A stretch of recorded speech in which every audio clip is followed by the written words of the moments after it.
Good evening. Welcome to this session. Let's start with the invocation prayer. Om Ajnanam Timirandasya Jnananjana Salakaya Chaksururmilidam Yena Tasmai Sri Guruve Namaha. Vasudevasutam Devam Kansachanuramardanam Devaki Param Anandam Krishnam Vande Jagadguru. Jai Sri Krishna, welcome. You know, we've been doing this for so long, and I thought, let's have a quick recap.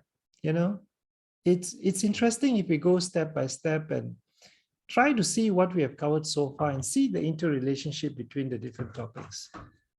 Then we appreciate the flow better. So that's why today I want to take a little bit of a step back. We're not going to do any special topic. I'm going to do a recap. Okay, so let's see how we can understand better where we started and where we are now. In between, what is the connection of all these topics and how these topics are so important to us in our daily lives.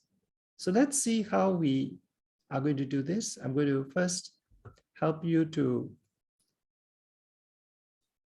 go step by step. I'm going to show you the flow of what we have covered, right, from the very beginning until now. And then I'm going to go in details later. All right. So how did we start? We started by talking about Arjuna. Arjuna, as you know, was the Pandava, and he was the person who was going to war. Krishna was his charioteer. And when the war was about to start, Arjuna started lamenting. And his lamentation started in chapter 1.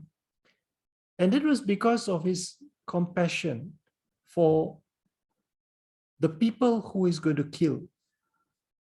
And then he told Krishna, if I kill these people, I'll be committing a sin. So Arjuna's lamentation was actually coming from the heart. He was full of compassion. He was actually of sattvic nature. He cared for his people and he did not want to commit a sin. So how did Krishna deal with the situation? Well, as far as the compassionate aspect was concerned, he was very compassionate for his friends, for his relatives, for his gurus. So Krishna said that you must understand the science of the soul, Jnana Yoga. And if you understand the science of soul, you realize that you have to be detached. And he was talking about detached inaction. When people talk about soul, they say the soul is more important than the body because that is what we are all about. And acting on the bodily platform is not good. So there is this school of thought called Sankhya Yoga that preaches detachment. That means detached inaction. And with regards to Arjuna's comment about committing sin, what did Lord Krishna tell him? He said, no, if you engage in Buddhi Yoga, that means you're engaging in non-fruitive work, detached action, you will not be committing sin. Because Buddhi Yoga actually comprises dutiful work, doing work out of duty. That means Karma Yoga, doing things out of duty because it's your prescribed duty. And this work that is done has to be done with a solid understanding of detached work based on knowledge of work. So when work is done on an understanding of the knowledge of work, so dutiful work is what we do. But what is the knowledge of work? Once both are there, then it's possible to engage in detached work. That is Niskama Karma Yoga. Now, when Lord Krishna told Arjuna that, then Arjuna queried. He said, then why people are not doing it this way? Then Lord Krishna explained it's because of people having a false ego, a false identification of who they truly are. They identify themselves with the body, with the relationships, with people around them. And this is why it's very difficult to engage in action without expecting any returns. So as long as we have attachment to the body, there's always this karma, this desire to benefit the results. So what do we have to do? We have to learn how to be humble. Because humility means removing the false ego. The false ego is blown and increased when we become arrogant and proud of our achievements. When we think we know everything, when we think we are the doer. But humility is that critical characteristic that punctures the false ego. And engaging in devotional work helps a great deal. So this is not easy because the mind is very turbulent, very restless, very obstinate. That is a problem. We cannot be humble, we cannot engage in devotional work because of the mind. So what should we do? Lord Krishna says, practice and detachment. Keep practicing to control the mind, and while practicing, try to remain detached. So you can see very nicely how this concept of detached work was indicated.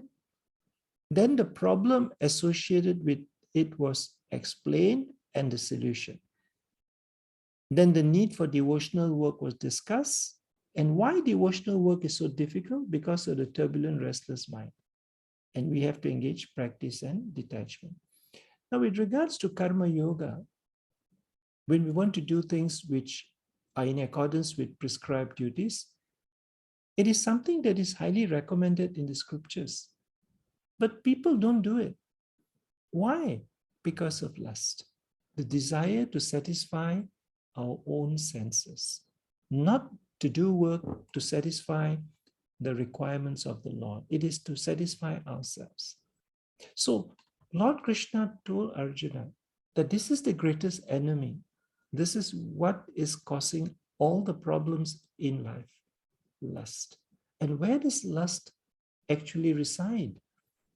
Krishna told Arjuna, it resides in the mind, it resides in the intelligence, and it resides in the senses.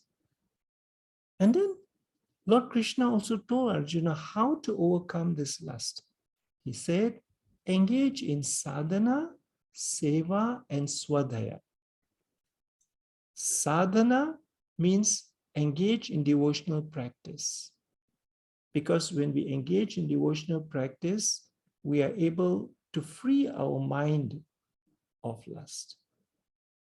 He said, engage in seva, do service, have this servant attitude, service attitude. Why? Because if we have a service attitude, we get rid of the desire to satisfy our own senses. Swadhyaya means learn, read, pick up the scriptures, think, analyze, listen to talks. Why? Because by improving our intellectual knowledge and being engaged in seeking the truth, we purify our intelligence. So when lust exists in intelligence, in mind and senses, then this is the solution to resolve it. So we talk about dutiful work and detached work. Now, what about knowledge of work, Jnana Yoga? As far as Jnana Yoga is concerned, it's very important. But the problem we have is doubt and faithlessness. We are very doubtful. We don't believe. We don't think what is written in the Bhagavad Gita is true. We all have doubts. We don't have faith. So how do we overcome this doubt and faithlessness? Lord Krishna says, submit to and serve the Guru.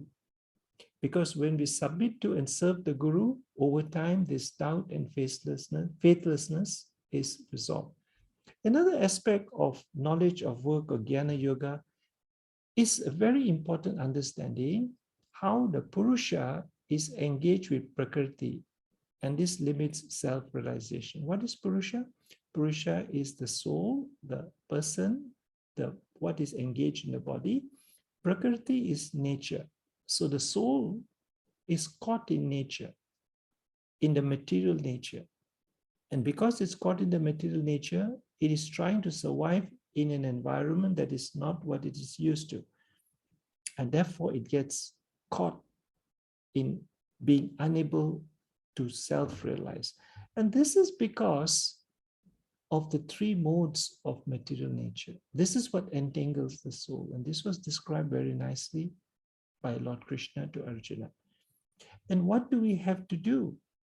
How do we transcend the three modes of material nature, the modes, sattvic mode, rajasic mode, tamasic mode? Lord Krishna said, offer devotional service. Always remember Krishna.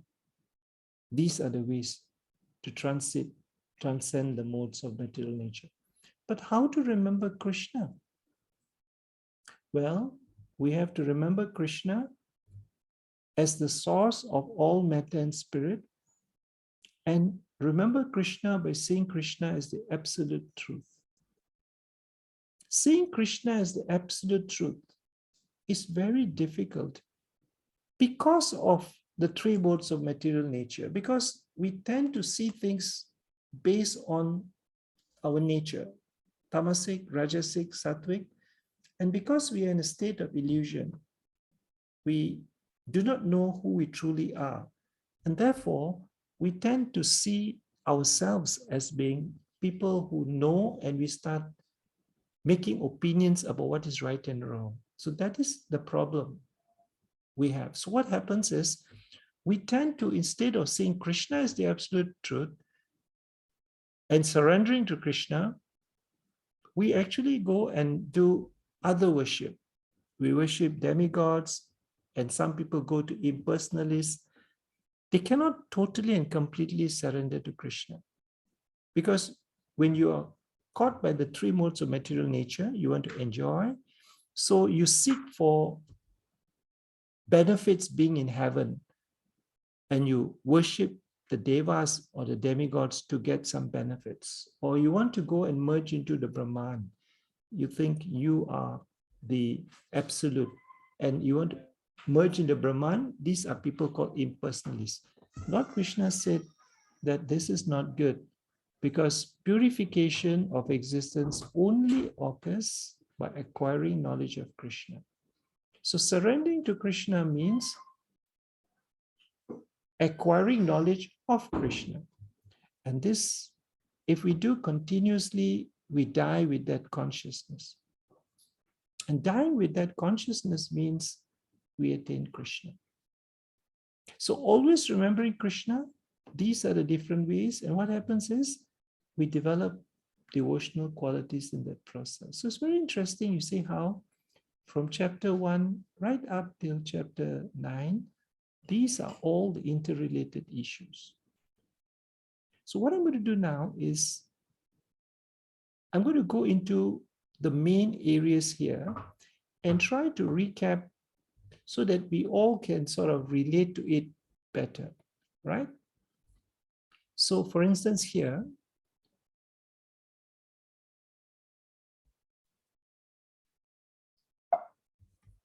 for instance, we talk about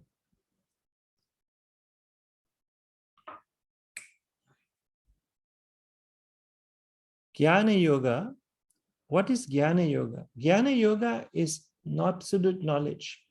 And that knowledge is knowledge about the Lord's energies and Vijnana, his sweetness. So this was elaborately discussed. And that knowledge is very important, because from that knowledge, we understand that the Lord has both the external energy and internal energy. Internal energy is called Param, and external energy is called Aparam. And this external energy consists of 5 elements: air, fire, water, earth, ether. And these are the elements that make up the human body and every element we have. In addition to this, we have subtle energy, mind, intelligence, false ego. These are all part of his external energy. And Lord Krishna says all living beings are born from these two energies. I am the sole source of creation and destruction of the entire universe. And we talk about the uniqueness of Krishna's appearance. He's unborn, his unperishable body, he's the Lord of all entities, appears in the original transcendental form. And it is stated that knowers of Krishna will love Krishna. And this is because by being freed from attachment, fear, and anger, being fully absorbed in Krishna and taking refuge in him, many people in the past have become purified by knowledge of him. And Krishna also told Arjuna that Krishna reciprocates with the worshipper's mood. The more you come closer to me, the more closer I come to you. It's not a question of Krishna loves somebody more than the other. No. It's like you coming to the fire. The closer you come to the fire, the more heat you feel. So that is also something that we have to remember. Then Krishna told Arjuna that he is the creator of the four varnas, the Brahmanas, the Kshatriya, Vaishyava, and the Sudra, because he wanted to ensure social harmony. Everybody had to help each other to improve their life so that they can return to him.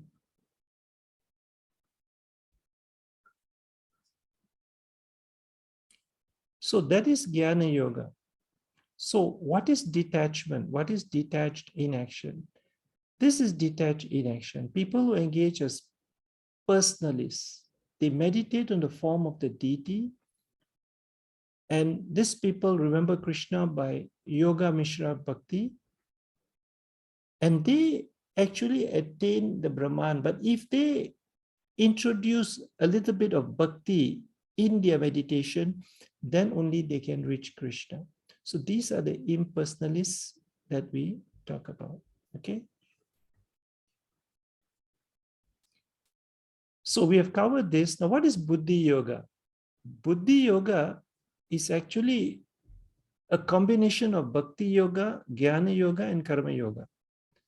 So here we are talking about Buddhi Yoga as the yoga of consciousness, which promotes self-development and consciousness. So when we say Buddhi Yoga, we mean we are combining the three, like a steering wheel of the car, which is Bhakti Yoga. The car is the car engine is Jnana Yoga, and the car is Karma Yoga. And when we engage in Buddhi Yoga, there is no karmic reactions that occurs. There is no birth and death cycle. So these are the benefits of Buddhi Yoga that was described in that chapter. Now, what is non-fruitive work, detached action? Actually, when we do work with attachment to selfish motives, we create karma.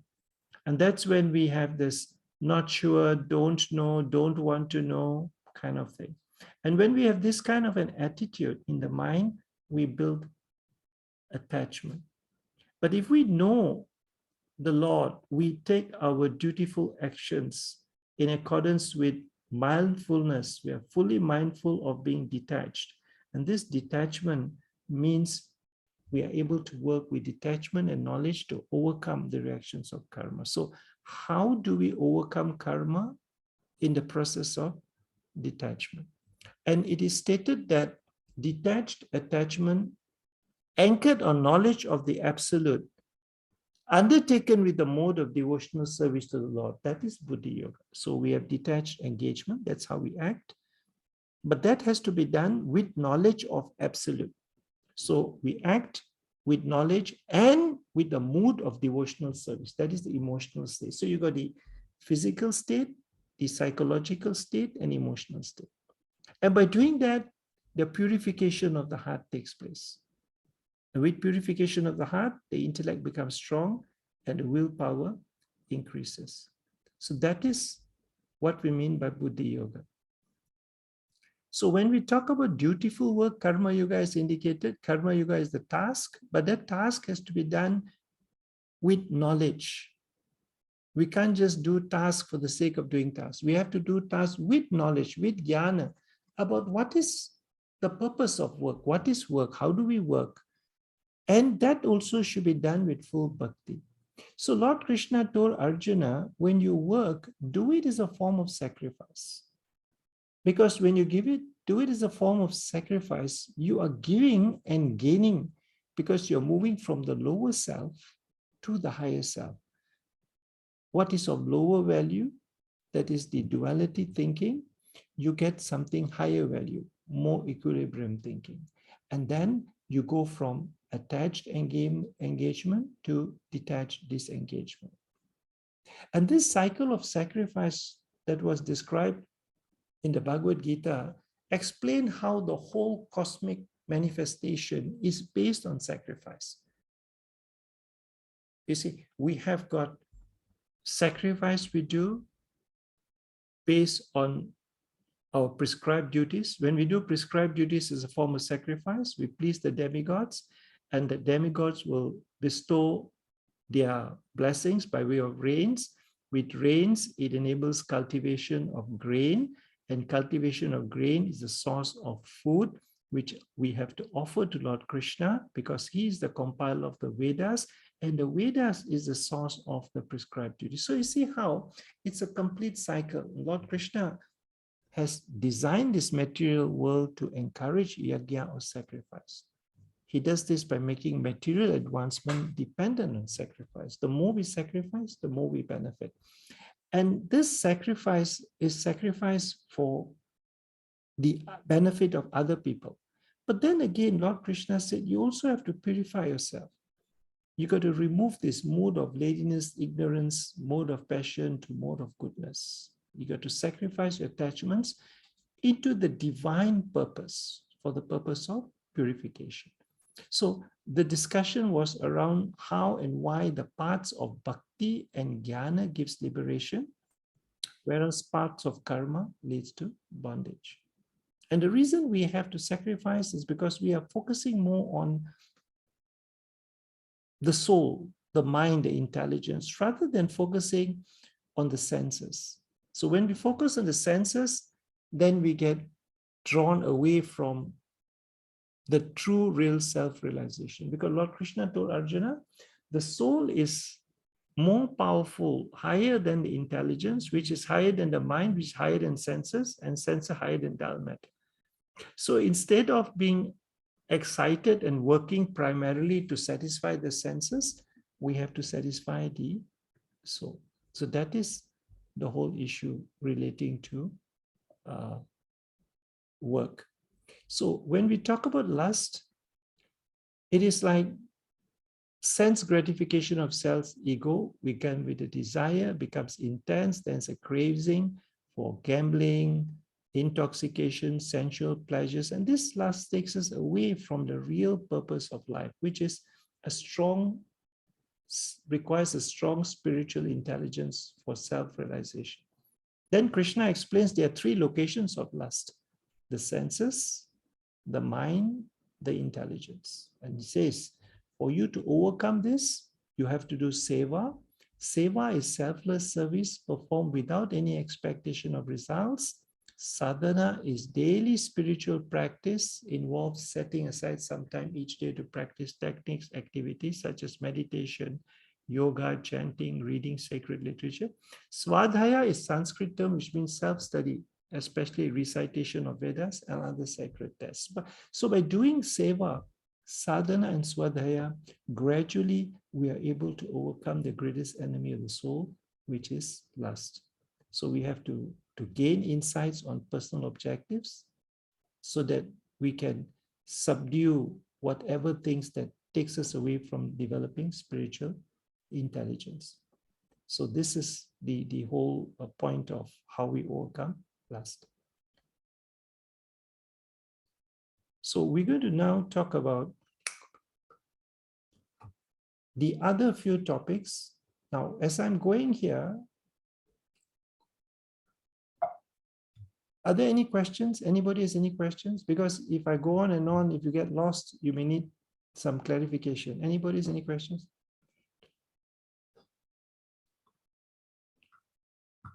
No questions? All clear?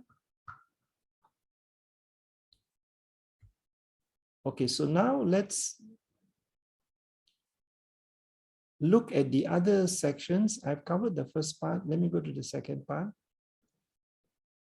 So I finished this, and we talked about knowledge of work, karma yoga, lust. Then what is this point about submit and serve the guru? Here we are talking about serving the guru with humility, providing service to the guru, inquiring submissively so that the knowledge is transferred. Because knowledge of Lord Krishna can only be obtained and the ignorance can be removed only through humility. That's very, very important. That is the message that Lord Krishna gave Arjuna about submitting to the guru. So, what is this three modes of material nature? They are sattvic, rajasic, and tamasic.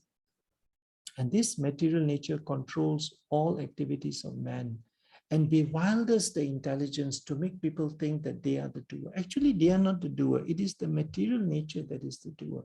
This material nature is called Maya. Maya means avidya, ignorance. People are in illusion, delusion, to think themselves as separate from all things, lose sight of the fact that one is the manifestation of Brahman, of God. So you are influenced by and surrendered to Maya, and that is the problem with these three modes of nature. So having this turbulent, restless mind is a big, big problem, because then we are continuously moving from one point to the other under the control of the mind.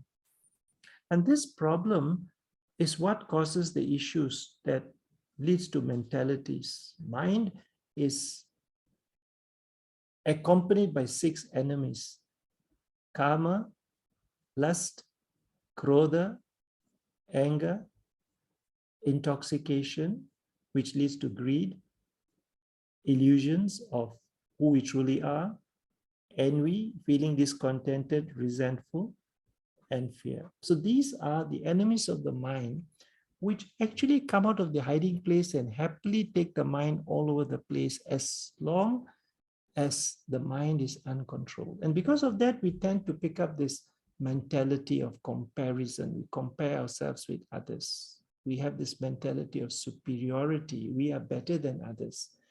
Or even compassion, like Arjuna. We are full compassion for others. And this is actually the mentality coming out of the tamasic, rajasic, and sattvic natures. So we have this problem of the turbulent mind, and we cannot see due to the 3 modes of nature. Now let's talk about always remembering Krishna. In this particular section, we were talking about why is it necessary to remember Krishna? Answer is because we want to be free from all sinful reactions. Then what to do to be able to constantly remember Krishna? Become his devotee and engage in devotional service. How to remember Lord Krishna? Think of him whenever we come across opulence, power, and strength. So here Lord Krishna explains 3 things. Why necessary to remember, what to do to be able to remember, how to remember Lord Krishna. So this remembrance of Lord Krishna is actually very, very crucial, because by remembering Krishna, we are able to slowly gain pure bhakti, which is the essence of the Bhagavad Gita. That is bhakti yoga. And in bhakti yoga, all devotees realize that Krishna is the source of everything, that then the devotees are enlightened one another with their minds absorbed in him, and then Krishna gives intelligence to his devotees. You see, when the devotees relish talking, learning, discussing about him, Krishna himself is present. And Krishna gives intelligence to the devotees. The devotees don't have the intelligence to know him. And that comes from the heart, because Krishna is in the heart and Krishna destroys the ignorance. So Arjuna said, you are the supreme Brahman. the ultimate, the supreme abode, and absolute truth and eternal divine person. You are primal God, transcendental, original. You are the unborn, all-pervading beauty. All the great sages such as Narada, Asita, Devala, Vyasa proclaim this, and now you yourself declaring it to me. So that is why it's important to remember Krishna, because he is the Lord. So we have talked about how to remember Krishna's source, and we cannot see due to the three modes of nature, which I discussed just now. So we have to surrender. You cannot see, so you have to surrender. You have to accept Krishna's power leading to surrender. So one is convinced of his opulence and mystic power, vibhutis, engages in unalloyed devotional service. Avikalpena yogena, undoubtedly. And what happens? What happens when somebody surrenders completely to Lord? This is what happens. To those who are constantly devoted to serving me with love, I give the understanding by which they can come to me. So the understanding comes from the Lord. It's not from books or from whatever. And that understanding really helps, because only by understanding him, the purification of existence takes place. And the more we surrender, the more he reveals himself to us. And the more he reveals himself to us, the more purification of our existence takes place. And we die with that consciousness. And by dying with that consciousness, we attain Krishna.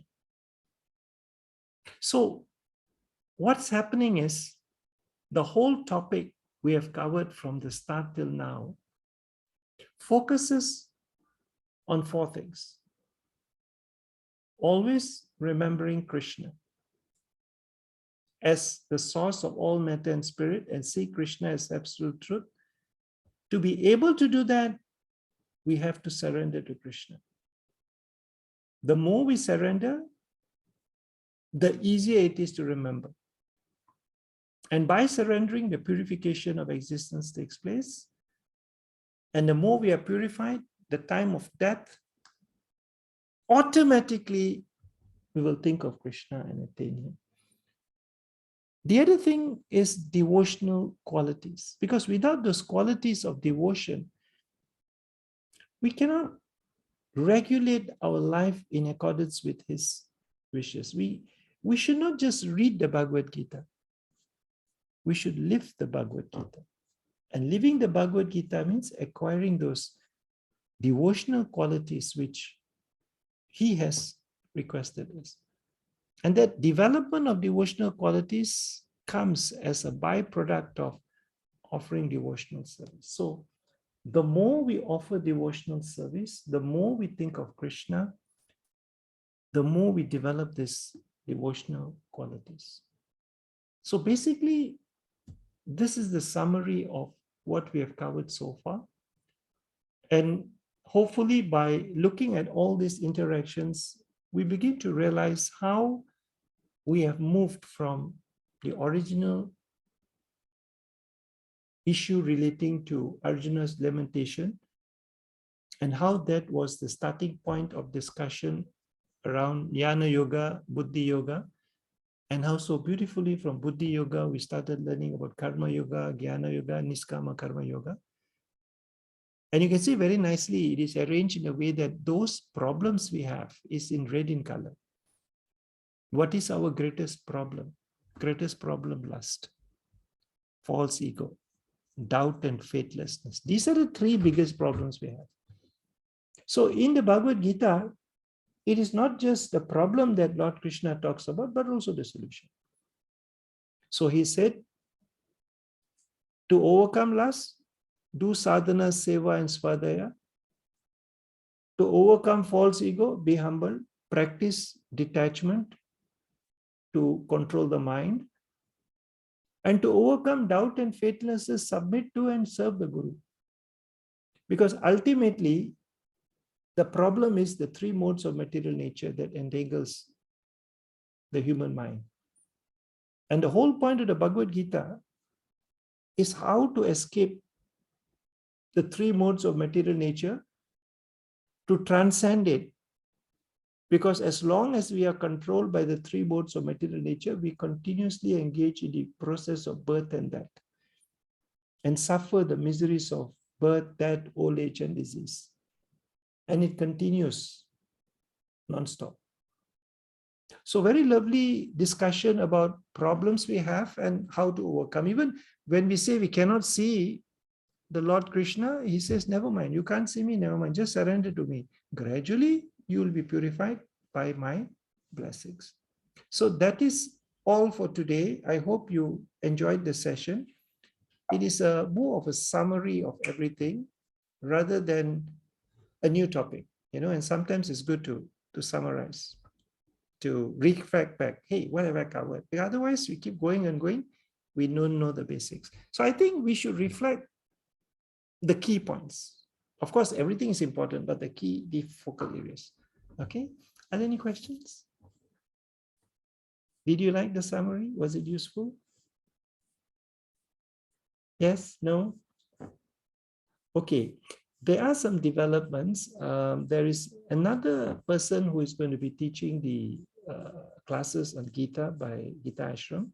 His name is Mr. Ashok Perumal. He's going to start on the 25th of June. I highly recommend you join him and attend his classes. He's an amazing person, very, very knowledgeable. With regards to my sessions, I'll have to think about whether I continue or not. That's something that I'm thinking about. In any case, I will make a decision and let you know. We will let you know about his classes. My session, I will make a decision and I'll let you know whether I'll continue or maybe I'll take a break and come back later. In any case, I really hope you will continue following these classes in the Bhagavad Gita and enjoy doing it. Okay? So if there's no other questions, thank you so much for attending. I hope this summary was useful to consolidate your understanding, and wish you all the best in your journey of spiritual progress. Jai Sri Krishna, Jai Gurudev.